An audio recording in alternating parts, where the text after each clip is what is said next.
With the onset of the pandemic in March of 2020, this has been a really challenging and unprecedented time in our world and has affected each of us in different ways, some more devastating than others, but there is impact across the board. So this presentation includes resources about COVID-19 and impacts on enrollment compliance reporting, and specifically the Department of Education's guidance for Title IV compliance reporting in response to the COVID-19 pandemic. The focus of the webinar will be COVID-19. Without further ado, our agenda is we're going to walk through some flexibilities for standard term reporting, so deviating from standard terms. And then specific enrollment status codes have some stipulations that the Department of Education has noted related to the pandemic. For example, leave of absence and also withdrawn status reporting. And then Madeline will walk through, how exactly to navigate through the Clearinghouse site to update your Clearinghouse enrollment reporting schedule, if you may need to do so just in general, or due to a calendar change that you may have put in place due to the pandemic. So COVID-19 and enrollment compliance reporting for Title IV. If you are kind of new to compliance reporting, what that basically is referring to is the data flow out to NSLDS. And then outside of federal compliance reporting, there is some loan servicing that we participate with related to enrollment reporting for private loans. So this information really is going to focus on the National Student Loan Data System, where Clearinghouse is flowing data out to the NSLDS for students who are benefiting from Title IV financial aid, and how that has been impacted by and relates to the ongoing pandemic. Federal government, they have declared COVID-19 to be a major disaster. So if you were to use a search engine to keyword search major disaster, there is actual code of federal regulations specific to Code 34, which is for Title IV compliance reporting, and that is what they've qualified COVID-19 to be, is they consider it, quote unquote, a major disaster. So the Department of Ed, they did publish several announcements related to impacts that schools may experience for interruptions of study related to the pandemic. And so we do have links to those specific Department of Ed electronic announcements in this presentation so that you have it all in one spot. And then there were flexibilities and really some changes that they've made just as far as exceptions go with from the deviate from regular enrollment reporting practices. There may be some impact that your school experienced overall, or maybe specific students at your school, or maybe staff, that have prompted you to make adjustments to compensate for this kind of dire state of what COVID-19 has really done. So all these flexibilities that we're gonna speak to, and we've got a few anecdotes for you that we're gonna walk through that speaks to the federal guidance on COVID, but all this is going to be in effect from when the pandemic started all the way through the end of this year, or whenever the emergency or major disaster of COVID is considered to be over.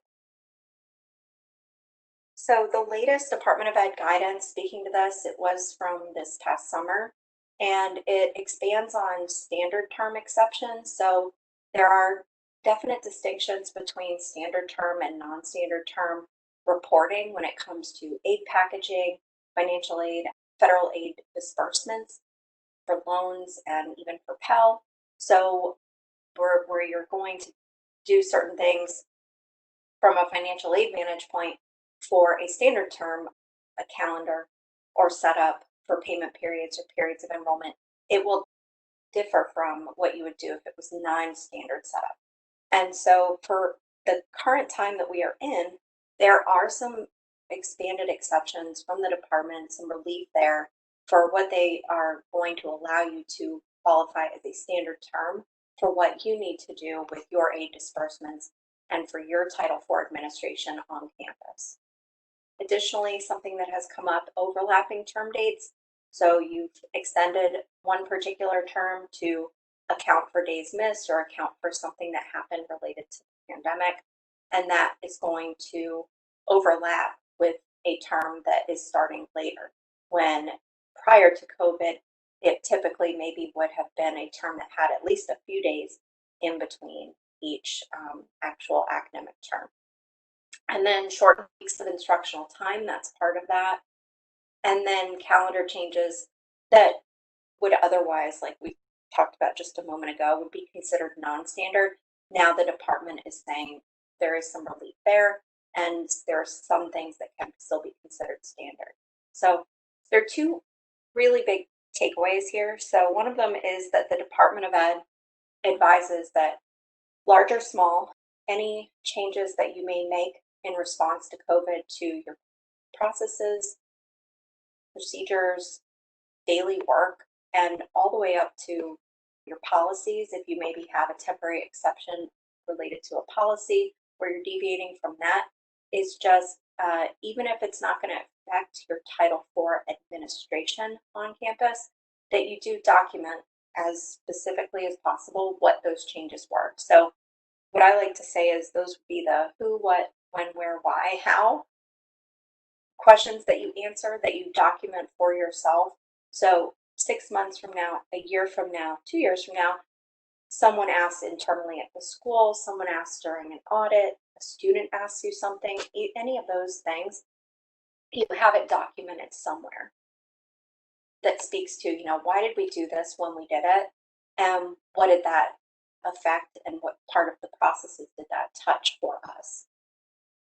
And then, if a circumstance isn't explained or would require some sort of Title IV, so the money side of it, Title IV administration change for your school, there is a specific contact email address that you can direct those questions to if you have a unique situation that the Department of Ed guidance does not cover, and that's that COVID-19 email address at ed.gov. So flexibilities for standard term reporting. These are the anecdotes I was speaking to, and these are just sort of walking through questions that have crossed a path on our desk about the different scenarios that may come up, and so maybe some of these resonate with you or speak to you.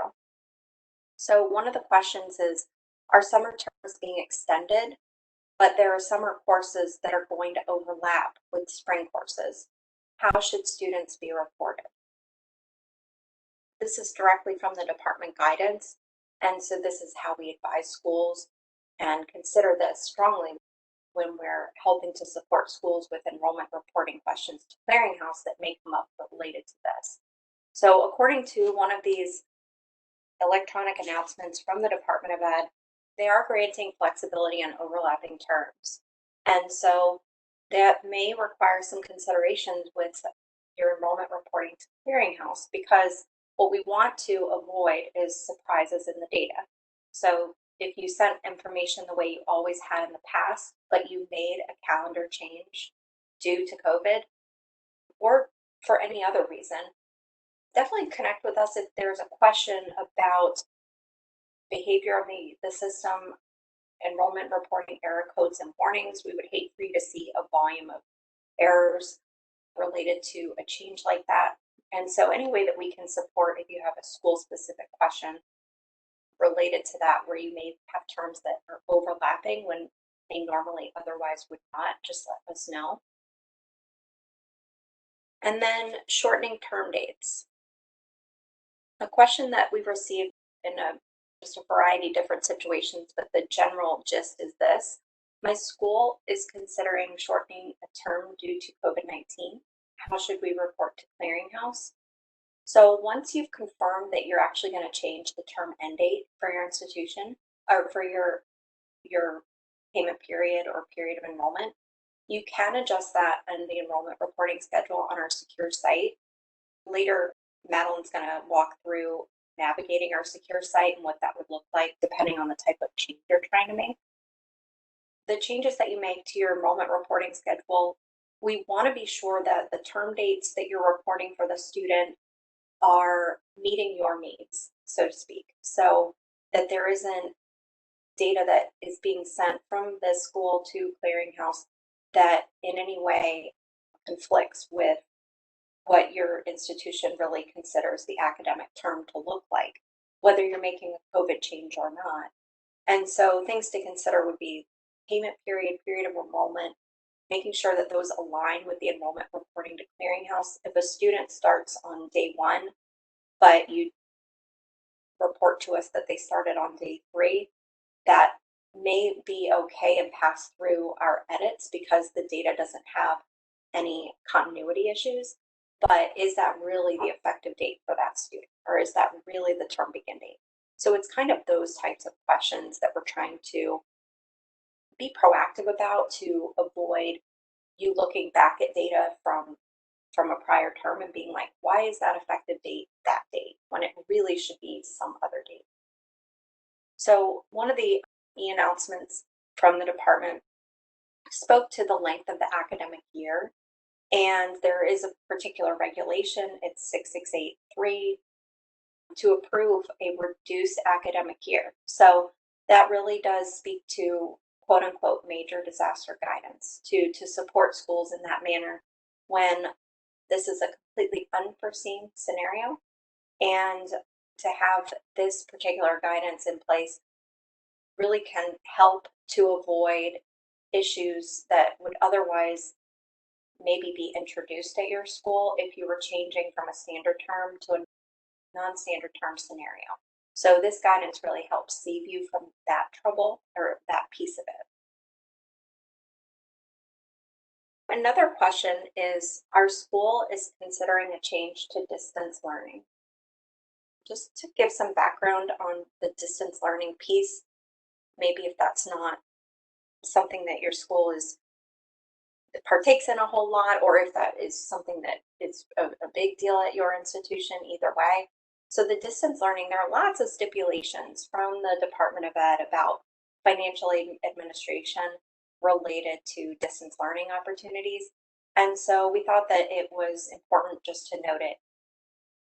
Basically, is the Department of Guidance changing distance learning stipulations or parameters due to COVID-19? And the whole idea of the distance learning scenario is that for a pandemic where we're social distancing, all of those things that the government's recommending that we all do, distance learning is a great solution, however temporary it is. And so the department definitely made a point to speak to that in this COVID guidance. So basically, to provide those necessary flexibility opportunities for schools so that you can make these changes swiftly and implement them with what would originally maybe was going to be an in-person setting. Now it's going to be a distance learning setting. They have said that, they're going to relax a lot of that general distance learning guidance related to your Title IV admin. So we're changing it up just a little bit. So this is about few specific enrollment status codes. One of them that has been noted by the department related to COVID guidance is the approved leave of absence status. So the Department of Ed advises that students are permitted to take an approved leave of absence. So if you were going to report that to Clearinghouse, that would be the A enrollment status code. And those would be reasons related to impact from COVID. Generally, I would say that if it's not because of a school closure, then the approved leave of absence related to COVID, where you'd report the A status, grant the A status for a Title IV student, that would mean that it was probably at the student level that they were impacted by COVID, and it wouldn't be so much at the school level where the whole school maybe closes or something like that for a brief period or for a period of time.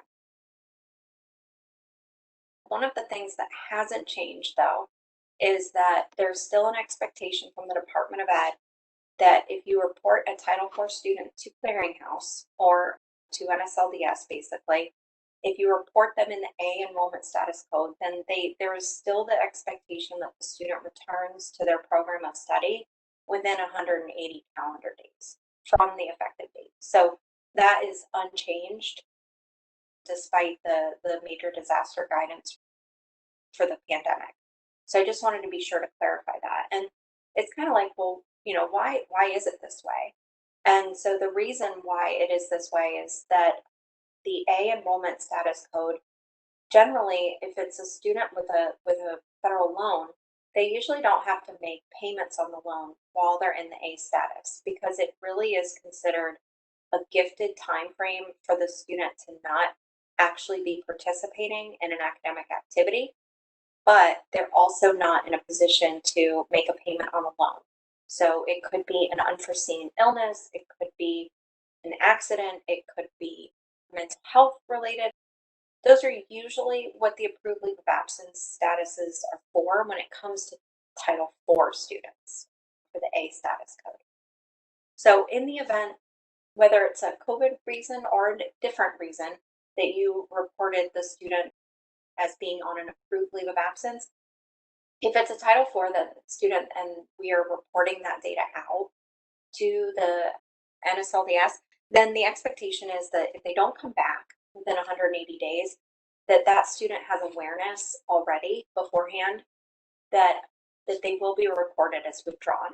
And the withdrawn status, it's going to carry a backdated effective date to be compliant, has to be backdated to the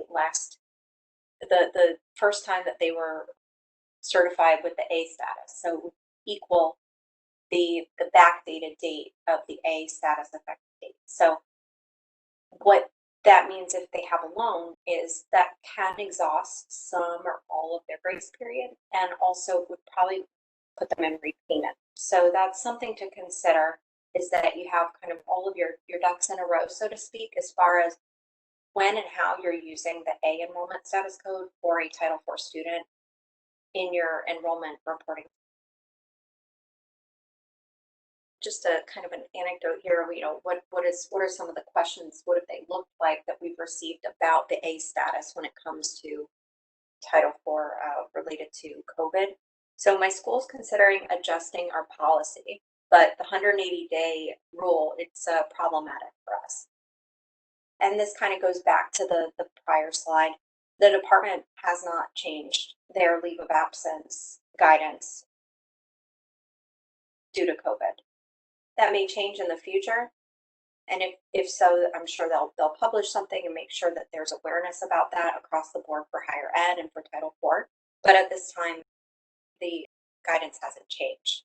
So pre-COVID leave of absence federal requirements and during COVID leave of absence requirements are the same.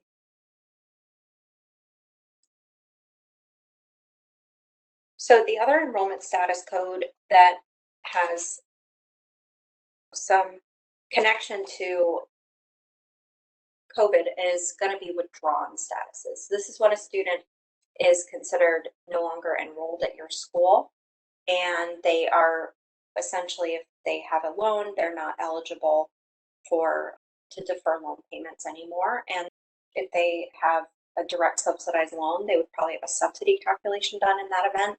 So these are students who have separated from your school entirely. They're gone. So what is considered the institution's date of determination? And this has to do with when an auditor comes on site and they pull a test sample and then they check to see if your reporting status changes timely. The date of determination plays a really integral and key role in that assessment and evaluation that an auditor is doing. So let's say that the institution closed due to COVID, like the term ended early or was going to start later. And so if it's all students are gone from the school because of a closure related to this pandemic, the government is advising that the closure date that you can use, so this would be the date you could report to Clearinghouse in this event, would be used as your date of awareness. And that's pretty standard, but although with the pandemic, I mean, the major disaster guidance, thank goodness, it doesn't come up a lot. but we just wanted to be sure to make sure to include that, as that can come up, especially maybe next year, because audits next year for an annual audit at a school would probably be incorporating information that was certified and reported out during the pandemic. So this is just an example to distinguish the date of determination and the role that plays when an auditor is assessing, was this status change timely to NSLDS or was it not, versus the effective date. They're two totally different dates. The date of determination, just to give this background, is not a date you send to us. It usually is a date that somewhat closely aligns with the date you send the data to us, so it's the certification date of that row of enrollment, but it's not a date that you capture or send to us in the enrollment reporting extra. So I hope that that part makes sense to distinguish it. And then the status start date, that date you do send to us. It's a date that's at the overall campus level, and then also on individual programs if the student's enrolled in programs or one or more programs at your school. So for this example, let's say the student's enrolled for spring and the term dates are January 5th through May 5th. And then they let your institution know, so at this point you have awareness, they let you know on 3/5 that they last attended classes or participated some way in an academic activity was on February 26th, so just several days before. So your date of determination, or the date that the timeliness clock starts ticking to evaluate was this timely, is 3/5. And then the effective date you'd report would be 2/26 in this example. So how exactly do institutions report a withdrawn status for a student who only withdrew due to COVID? The question really was, is there a special enrollment status code to indicate that the reason that student is gone is because of COVID? And so the answer is no. It's actually withdrawn status. The Department of Ed has said that if the student is gone from the school due to the pandemic or for any other reason, they are considered gone from the school entirely, that qualifies and is included as part of the withdrawn status code definition. So I thought, that really is good for us to know. There's not a dedicated code to indicate that in anywhere in your enrollment reporting. If they are withdrawn and it happens to be due to COVID and they're not on an approved leave of absence as issued by your institution, then you would report them as you normally would using the withdrawn status code, and then whatever the effective date you assess is their last date of attendance. So return calculations and COVID, this is going to be outside of what the Clearinghouse enrollment reporting, but the return to Title IV R2T4, it does relate to enrollment reporting to Clearinghouse in a few ways. And really it's that return to Title IV that's completed, we want to be sure that it doesn't conflict with any of the separation status information or effective dates that we get from your school. So the department advises that your school can complete the return calculation as you normally would for a student who ceases enrollment. And it's not on a Title IV school approved leave of absence like we had spoken to earlier. Students on an approved leave of absence, the R2T4 would not apply, just like it normally would pre-COVID. Another clarification about when is a student really considered withdrawn from my school versus when they're considered actively enrolled or graduated or approved leave of absence. What distinguishes withdrawn from all of the other enrollment status codes?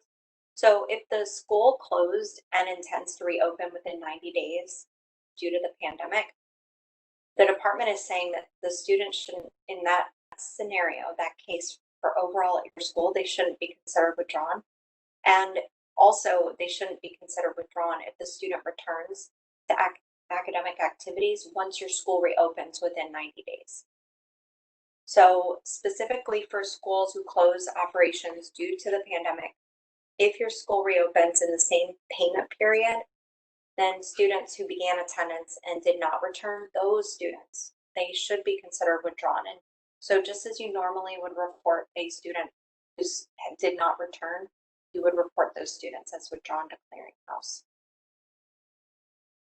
So now I'm going to turn it over to my colleague Madeline, who's going to walk through the Clearinghouse secure site for updating your enrollment reporting schedule. So thank you so much. All right, so how to adjust your Clearinghouse enrollment reporting submission schedule. Our data operations team has received inquiries from schools wanting to make enrollment reporting transmission schedule adjustments to reflect changes in terms, new terms, or different term structures as a result of COVID. We do want to advise that your institution does have the ability to make these modifications at any time on the Clearinghouse Secure site. So we will now go ahead and walk through how to do that. Also, to support Title IV compliance reporting, please be sure any calendar or scheduled submission date changes are coordinated with your institution's financial aid administrators to ensure everything is aligned with the enrollment reporting specific to the payment period or period of enrollment. Once you have logged on to the Clearinghouse Secure site, from the Student Reporting tab, you will select the Enrollment Reporting link. Once we get to this page, under the Future Transmission tab, we will see an overview of your upcoming scheduled transmissions, along with the date they are scheduled for. To edit the submission schedule, you will click on the Create or Edit Transmission Schedule link. Here, you will be presented with your transmission schedule to the Clearinghouse. From this page, you can do several things, such as you can edit your term date if a term change has occurred to your term begin date, term end date, or both. You can adjust your existing transmission date if your institution has determined that an adjustment is needed, as well as add an additional transmission for if it has been deemed appropriate to do so. If you are attempting to remove a transmission date as perhaps it was entered in error or you'd like to remove it, this specific request can be emailed to schoolops@studentclearinghouse.org so we can further assist you with this request. Once you have completed reviewing your transmission schedule, you can go ahead and select the preview button listed below. On the preview transmission, you will see your adjustments reflected here. If you are satisfied with your adjustments, to save your changes, you will select the Submit button. Also, you will notice on the far right, there is a notes column which may populate a guidance about the schedule in some instances. This is to help ensure optimal data flow for loan servicing and NSLDS SSDR cycles. And now we'll go ahead and turn it back over to Jennifer. This is pretty text heavy, but these are just important reminders about enrollment reporting and COVID. Something that we want to just keep in mind, at least as a servicer to your institution, for the data reporting out to NSLDS on that student status confirmation report or SSCR roster, that distribution that is set up monthly, that has not changed. That's gone unchanged. So if there were impacts that affect your entire school for longer than a 30 to 60 day period or window, that would be something where we would hope that you would contact us so that we can talk through it to see, is this something that really maybe should be presented to NSLDS about a waiver for a temporary time for the roster, something like that. We haven't come across that too much, but if that were something that ultimately did affect your school in the future related to COVID or did in the past, then that's something to keep in mind, is that the schedule that you have for enrollment reporting to Clearinghouse that you have in place, if you're going to have disruptions to that, then depending on the time frame that takes place or that timetable, that could ultimately somehow impact, maybe even negatively, the ongoing monthly SSCR roster process, where we're pushing out newly certified enrollment data to NSLDS for your Title IV students. So that's just something to keep in mind, that even though all of this has gone on, that schedule, NSLDS hasn't deviated from that, from keeping that in place, that roster distribution. Point here just to echo what's in the department guidance. So, and therefore, for that reason, we also say that when we are working with schools on questions that come up about COVID and changes that you may be making or have made due to COVID is just to document for your record keeping purposes, and just in case a question arises in the future, you have it to refer back to of like, this is why we made the change that we did, and demonstrate why did we do it this way and what did that change look like.